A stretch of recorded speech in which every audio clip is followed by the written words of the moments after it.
L'agneau qui désarme le loup. Bien-aimé dans le Seigneur, Shalom. Je voudrais méditer avec toi les textes de ce samedi 16 mars 2024. Quelles sont les chances qu'a un agneau de survivre face à un loup? Elles sont presque nulles, car face au loup, l'agneau est démuni, pas assez fort pour se défendre, pas assez rapide pour échapper à son agresseur. Mais voici que l'agneau de Dieu, Jésus, désarme les loups qui sont venus l'arrêter à tel point que ces derniers retournent chez ceux qui les ont envoyés en disant « Jamais aucun homme n'a parlé de la sorte ». Jésus ne les a pas désarmés avec des injures ni des menaces, mais avec des paroles de grâce, pleines de miséricorde et d'amour. Voici ce qui peut désarmer les loups de ce monde, l'amour. Plaute disait, et Thomas Hobbes l'a repris, que l'homme est un loup pour l'homme. Mais Jésus fait de nous des agneaux pour l'humanité. Il nous dit, « Voici que je vous envoie comme des agneaux au milieu des loups. » Il ne nous envoie pas en mission suicide, mais il nous conduit sur le chemin de la victoire contre le mal qui élit domicile dans les cœurs des hommes et qui les conduit à être méchants envers leurs semblables. On ne peut pas combattre le mal avec le mal, sinon c'est le mal qui gagne de toutes les façons. Le seul remède au mal, c'est le bien. Avec les réseaux sociaux qui montent chaque jour en puissance, on croit gagner la sympathie des autres en affichant une allure de plus en plus méchante, de plus en plus agressive et qui casse les codes. Notre monde encourage le culte des bad boys. On aime se jouer les dangereux, mais on ne sait pas qu'on est en danger, comme aime à le dire un confrère. On se donne des noms qui font peur. Vénin, panthère noire et que sais-je encore. Moi-même plus jeune, je m'étais donné comme sobriquet la terreur, alors que je ne peux même pas faire peur à une souris. Heureusement que je suis passé de la terreur à le doux, et ça me va mieux. Merci mon doux Jésus. Oui, aujourd'hui, on est attiré par ce qui effraie, ce qui impose le respect, parfois même ce qui terrorise et qui engendre peur et crainte.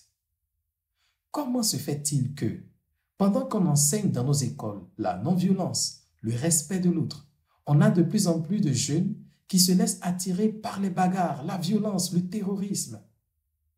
Plus on prône les principes de fraternité, de solidarité, d'humanité, plus on assiste à des comportements moyenâgeux. On a une aversion pour ce qui respire l'innocence. Chez beaucoup, innocence rime avec inexpérience, car on se dit que celui qui a fait une vraie expérience de la vie ne peut pas être innocent. La docilité passe pour de la faiblesse et la bonté pour de l'idiotie. J'ai lu plus d'une fois dans un baka, il n'est pas idiot d'être bon, mais il est idiot de croire que celui qui est bon est idiot. Ça fait beaucoup réfléchir. Attention, je ne suis pas en train d'encourager la pusillanimité. Je ne suis pas en train de louer les personnes qui n'ont aucune confiance en elles, mais plutôt celles qui ne se sentent pas obligées de donner une image surfaite d'elles-mêmes, des personnes qui veulent inspirer la douceur et la bienveillance plutôt que la peur. Le temps du carême est chemin vers la douceur, la tendresse et la miséricorde, pour laisser parler en nous ce qu'il y a de plus innocent, de plus agréable. C'est la fragilité qui vient à bout de la puissance, l'obéissance qui désarme la volonté de commander et le désir d'être craint.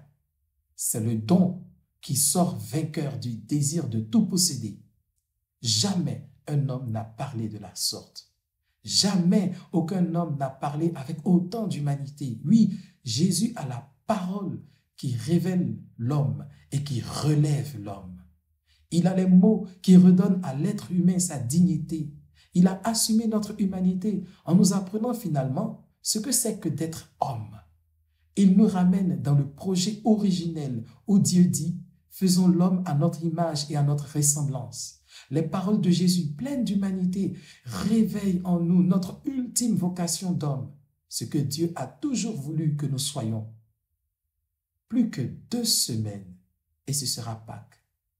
À quel point le respect de la condition humaine a guidé et orienté mes choix et mes actions.